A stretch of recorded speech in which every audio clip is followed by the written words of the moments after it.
Derek, wait, is it true you're getting married? Are you really going to be getting married this soon? Oh, Billy? Wow, it's been a while. Come on, don't dodge it. Is it seriously true that you're getting married? Yeah, it's true. Wait, did you hear it from my mom or something? Totally, I heard it from your mom. She told me that you came by to introduce your fiancé the day I was out of town. I was on a trip. Ah, that explains it. I did think it was weird not seeing you around that day. And she said you're starting to plan the wedding soon, too. Is that also right? Yeah, kind of. We haven't nailed down the details yet, but we're hoping to do it before the end of the year. Still a lot of planning that needs to go into it on our end and the family's end. Wow, okay then. Well, in that case, you have to spend at least $100,000 on the wedding, okay? Huh? Wait, what? $100,000 minimum. Come on, custom-made wedding dress, non-negotiable. At least 5 outfit changes throughout the day. The food, you have to go with the highest tier menu the venue offers. As for the entertainment, make it unforgettable. Hire a professional comedian, or better yet, bring in a full-on performance troupe. And don't even think about skimping on the wedding favors. Oh, and of course you're inviting at least 300 guests. Whoa. What are you even talking about? You're acting like you're the one I'm marrying. How about you settle down a little bit? I know that, but this is just the bare minimum of what any woman dreams of, Derek. Seriously? Of course, it's common sense. I mean, sure, if the guy's not financially stable, maybe expectations have to be adjusted. But you're working at a major company, pulling in a great salary. You've got no excuse not to go all out.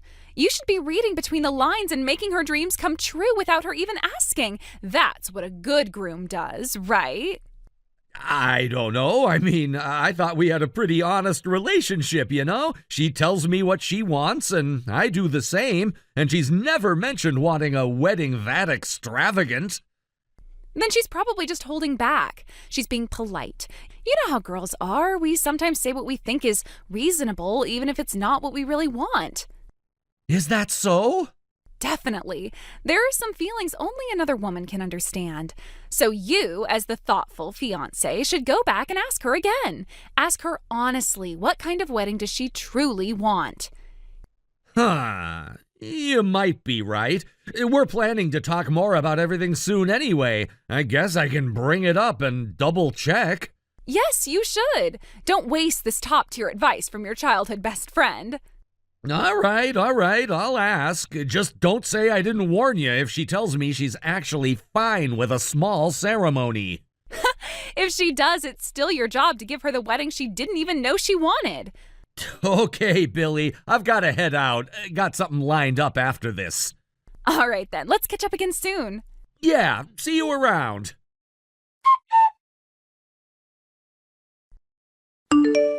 Allie. Hey. Hello?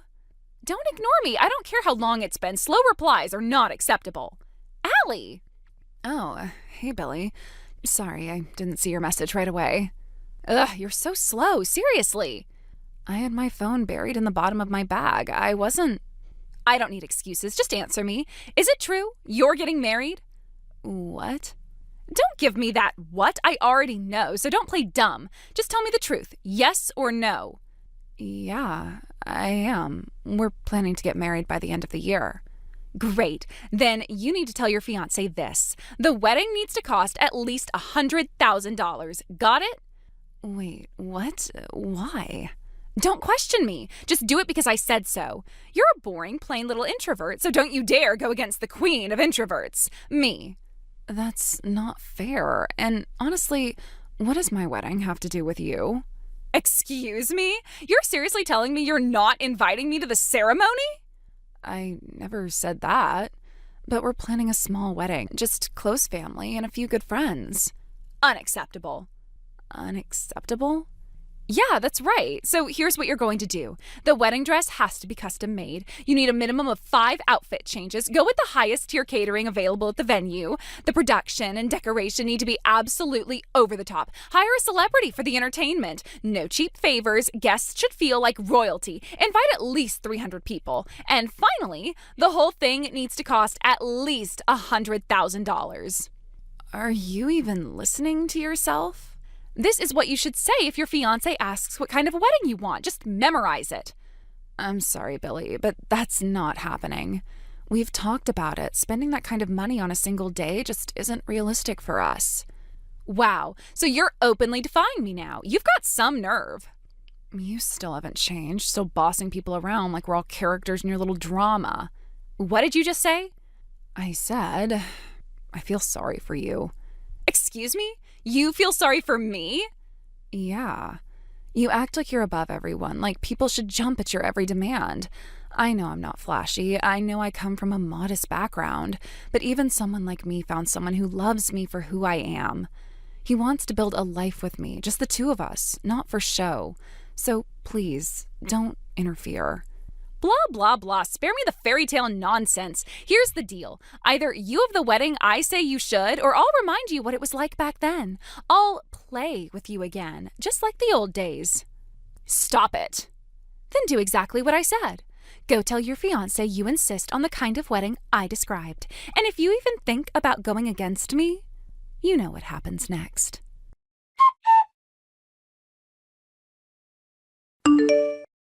Derek, this is bad. Your bride has canceled the wedding.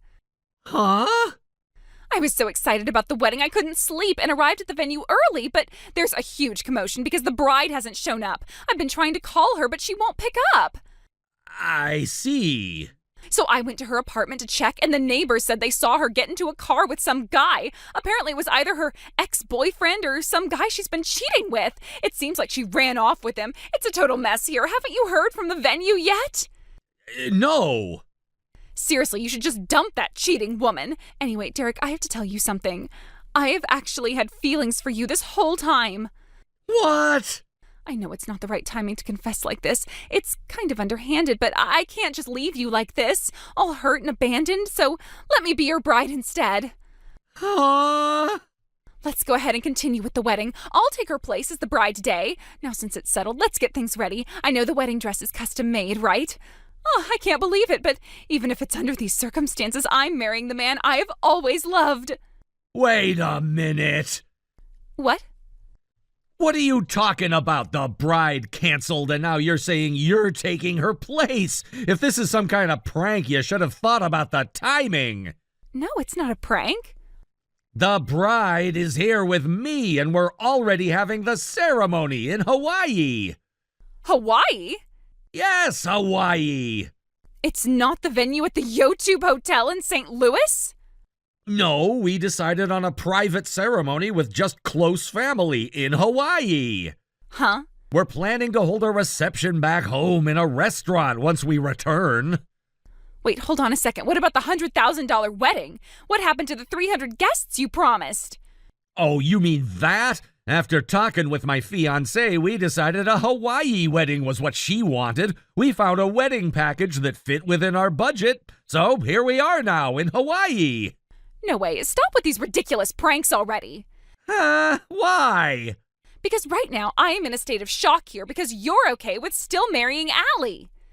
What? Allie? There's no way a wedding could happen like this. My wedding partner isn't Allie, though. Huh? Look, this is the picture of me and my fiancé at the wedding. It's a photo the photographer just took of us. This person, April? Yeah, she was our senior back in school, the student council president. We reconnected when we started working at the same place, and that's when we began dating. So, yes, she's my bride. What, Allie isn't your bride? Nope. What? And wait, why is Allie even mentioned here? Because, Derek, you were always with Allie back in high school. What? I've been waiting for the day you and Allie would break up, and then you go and say you're getting married? I was so upset, No, Allie and I were just in the same club. I was the president and she was the vice president. We spent a lot of time together because of that. Besides, didn't Allie have a boyfriend in college at that time? What? Hold on a second. Now that I think about it, I remember someone mentioning that Allie was planning to get married around the same time as me. No way! Did you do something to Allie? What? No! You did something, didn't you? I'm going to contact everyone I can think of about this now. If you have any guilt over what you did, you'd better go tell Allie's family the truth right away.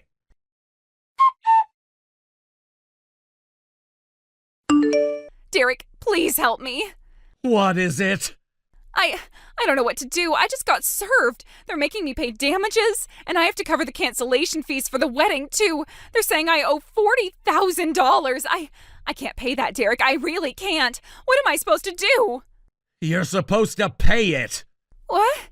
You brought this on yourself. You charged ahead without checking anything, let your assumptions drive your actions, and look what happened. You thought you knew everything. You didn't even stop to ask anyone. And on top of that, you were planning to hijack the whole wedding from the start, weren't you? You tried to force your fantasy on me and Allie, talking about some $200,000 wedding with 300 guests, pushing your dream onto our lives? Come on, you were never a victim. You're the villain in this whole thing. But I didn't mean... Don't give me that. I was in Hawaii, remember? I couldn't be there. I couldn't stop you directly. All I could do was reach out to people once I realized something was off. And you know what I found out? Allie was dragged out of her home early that morning. No one else was home. Everyone had gone out. She was locked in a storage shed until almost noon. She couldn't even scream for help. And you, instead of taking any responsibility, instead of apologizing, you ran. You vanished from the venue like a coward. Allie's wedding day was ruined. She was humiliated, traumatized, treated like garbage, and you were the one who did that to her. So if all you have to do now is pay $40,000, honestly, you're getting off easy. But I don't have that kind of money. That's an insane amount. Then I guess you'd better start preparing for the police to get involved. The police? Yeah, what you did to Allie, it's not some little mishap. It's serious. You detained her, you physically removed her from her home and locked her up. That's criminal no matter how you want to frame it. You're blowing this way out of proportion. She's fine now, right? I heard you're planning a second ceremony later, so it's all okay in the end, isn't it? You seriously don't get it, do you? The fact that you're still using words like blowing it out of proportion tells me everything I need to know. Derek, please, I didn't mean to hurt anyone. I just wanted to marry you, that's all. If that's what you wanted, then you could have just told me, honestly, like a normal person, not this. Not drugging up some fantasy, not sabotaging someone else's wedding to slot yourself in as the bride. And let me make one thing very clear. Even if you'd confessed in some sweet, normal way, there's no universe, not even a twisted, alternate one, where I'd want to be with someone like you. Derek, please. No, we're done. I'm cutting you out of my life for good. What? You can't mean that. I do mean it, and frankly, after everything that's happened, I have no idea what you might try next. I'm not about to take chances with my wife's safety. No, wait, please don't do this. Don't shut me out like this. Don't ever come near me again. Don't call, don't message, don't show up. You're out of my life, permanently. Derek, please, just talk to me, please.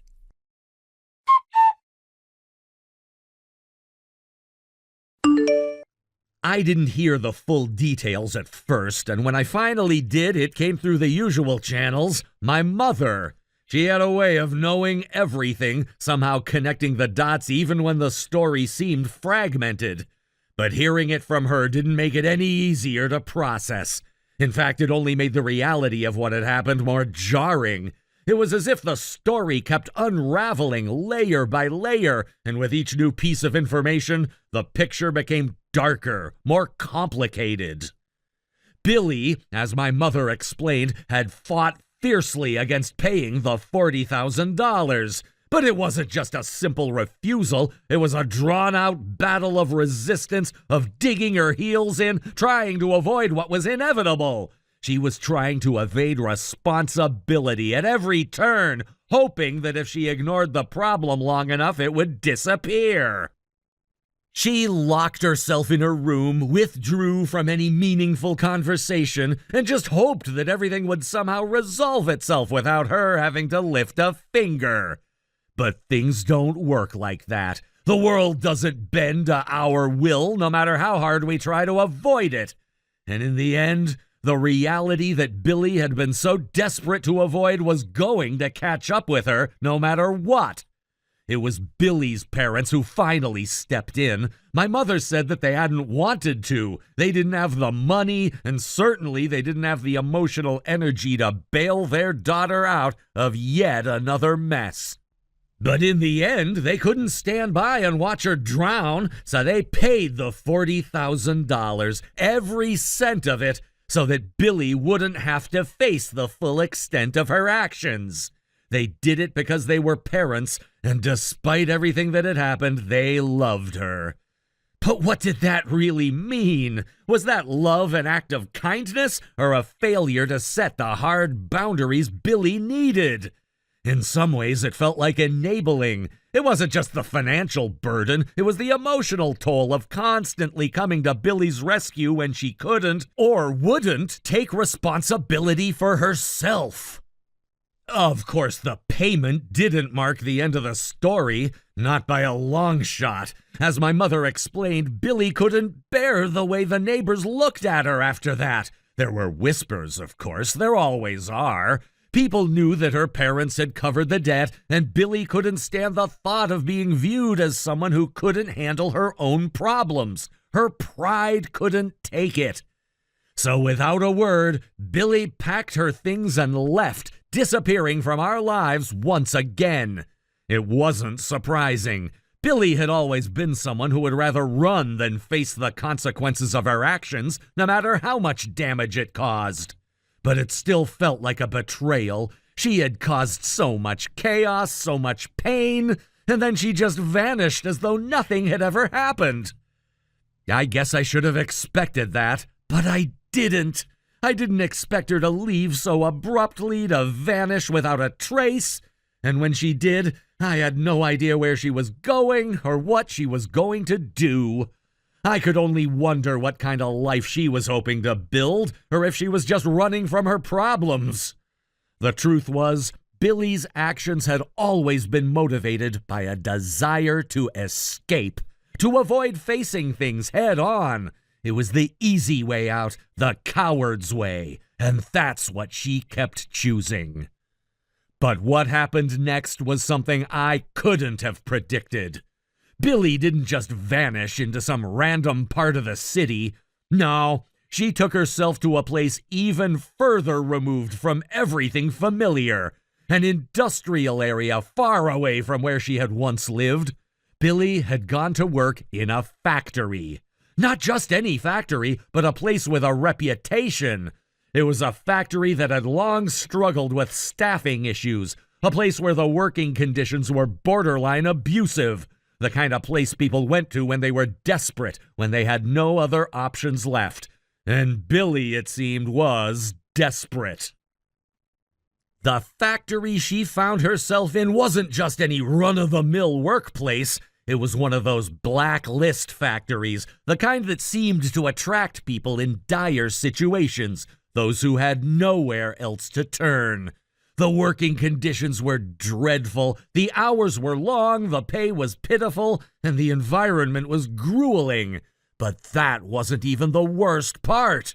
No, the worst part was the fact that Billy had been hired as a live-in worker. A live-in worker wasn't someone who just worked long shifts and then went home at the end of the day. No, Billy was expected to live in the factory, to be on call at all times. It was a dehumanizing situation. She was effectively a slave to the place, living and breathing the factory's demands day and night. The whole thing felt like a trap, a cycle that would never end. There was no freedom, no space for her to just be a person again. She wasn't allowed any of the basic human dignity that should come with a job. Her entire existence had been reduced to this monotonous, exhausting routine. She worked, she slept, and she woke up to work again. That was her life now. As my mother told me the details, it was hard not to feel a sense of disbelief. Billy had always been someone who took things for granted, someone who never had to truly struggle. She had the luxury of comfort, of choices, and yet she had thrown it all away. Now she was living in a nightmare of her own making, stuck in a system that showed no mercy. She was paying off the debt her parents had covered for her, but it wasn't just the money that she was paying for. It was her own soul in some way. The person she had been, the person she could have been, seemed to have disappeared with each passing day in that factory. My mother told me that Billy was working tirelessly day after day as if her very survival depended on it. And in a way it did. Every penny she earned went toward repaying her parents, trying to make good on the $40,000 that she had been too stubborn to pay on her own. But no matter how hard she worked, it was never going to be enough. The factory wasn't going to offer her a way out. It wasn't going to provide the kind of redemption she seemed to think it would. The more she worked, the further she sank into the quicksand of her own choices. I couldn't help but feel a strange mixture of pity and anger. Pity because Billy had clearly made a huge mistake, and now she was paying the price in the hardest way imaginable. But anger, too, because she had run away from the consequences for so long. She had avoided responsibility at every turn, and now she was living in a nightmare because of it. I wished, part of me desperately wished, that she could wake up and see the bigger picture, that she could realize that this wasn't the way to fix things, that working herself to the bone in some grim factory wasn't going to restore her sense of dignity. It wasn't enough. It wasn't enough to pay back the money or even the emotional cost of her actions. There was something deeper she needed to confront, something that couldn't be solved by simply throwing herself into work. But at the same time, I wondered if Billy was even capable of seeing that. Was she self-aware enough to recognize the cost of her actions, or was she too far gone, too caught in the web she had spun? I didn't know. I didn't know her anymore. And that's what hurt the most.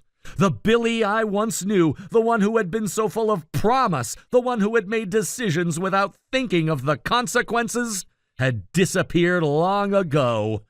In her place was someone I didn't recognize. Someone trapped in her own decisions. I could only hope. I could only hope that eventually Billy would understand. I hoped that she would come to realize that true redemption didn't come from running away or working endlessly to pay off a debt. It came from confronting the truth of what you had done, owning up to it, and making the conscious decision to change. But that wasn't something I could give her. That was something she had to choose for herself. And until that day came, if it ever did, there was nothing I could do but wait. Wait and wonder if Billy would ever find her way out of the mess she had made. Thank you for watching and listening. We hope you enjoyed the video. Don't forget to like this video and subscribe. Also, feel free to leave a comment about what you thought of the story. We look forward to seeing you at the next story. Thank you for watching. Please subscribe and hit the like button. See you next time.